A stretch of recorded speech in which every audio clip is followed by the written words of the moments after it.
গত কয়েকদিন আগে উত্তর দিনাজপুর জেলার গোয়ালপুকুর বিধানসভার পাঞ্জিপাড়া পুলিশ ফাঁড়ি সংলগ্ন কালীবাড়ির কাছ থেকে এক কুখ্যাত আসামি দুই পুলিশকে গুলি করে পালিয়ে যায়। এরপরে ইসলামপুর জেলা পুলিশের তরফ থেকে শুরু হয় চিরুনি তল্লাশি।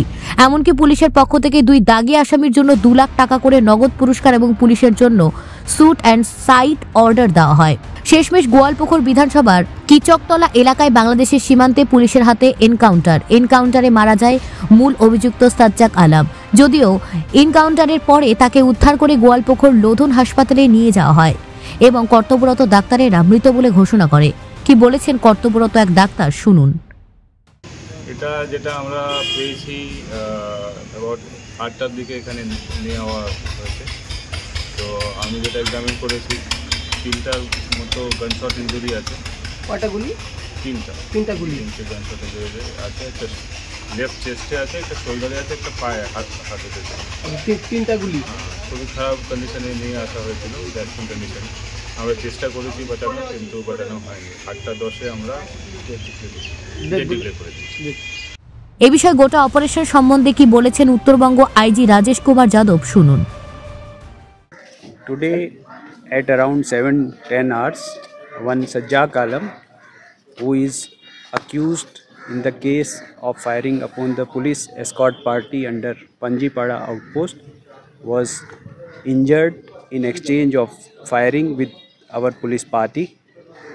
He was immediately rushed to the hospital where he succumbed to his injuries during the treatment. The incident happened at Kichaktala bridge near Shahapur area near Bangladesh border under Goalpukur PS. The police had to resort to firing in self-defense, as when he was asked to surrender, he opened fire on the police party. The team was led by one of very senior officer, Shri Sudhir Nilkant IPS, DIG Raiganj Range. Filmi কায়দায় দুই পুলিশকে আহত করে পালিয়েছিল আসামি এবং police ও ফিল্মি কায়দায় মূল অভিযুক্ত সাজ্জাককে এনকাউন্টার করেছে, এমনই বললেন মন্ত্রী গোলাম রব্বানী। হ্যাঁ, চালাবে তো, ওরা তো ক্রিমিনালস, কেন চালাবে না?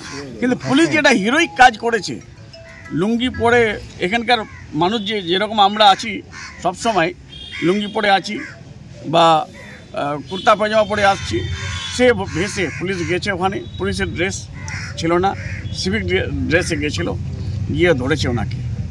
আর এটা বললাম যে এই যে বাংলাদেশি যে আব্দুল হোসেন, তার খোঁজে তল্লাশি চালাচ্ছে, কি মনে হচ্ছে? ওকে ধরবে। আপনারা তো সবসময় বলেন, একটা মিডিয়ার একটা গ্রুপ সবসময় বলে কি স্যার হিরোইক ফিল্মি স্টাইলে চলে গেল। আজকে ফিল্মি স্টাইলে তো মৃত্যু হয়েছে ক্রিমিনাল। আর এটা তো মানতে হবে যে আমাদের মুখ্যমন্ত্রীর এগেনস্টে কত ষড়যন্ত্র চলছে, আমাদের গভর্নমেন্টের এগেনস্টে কত ডিফেম করার জন্য কত ষড়যন্ত্র চলছে। এই ষড়যন্ত্রের ভিকটিম সবসময় আমরা হই। উত্তর দিনাজপুরের ইসলামপুর থেকে বিশেষ প্রতিবেদন, নিউজ টুডে।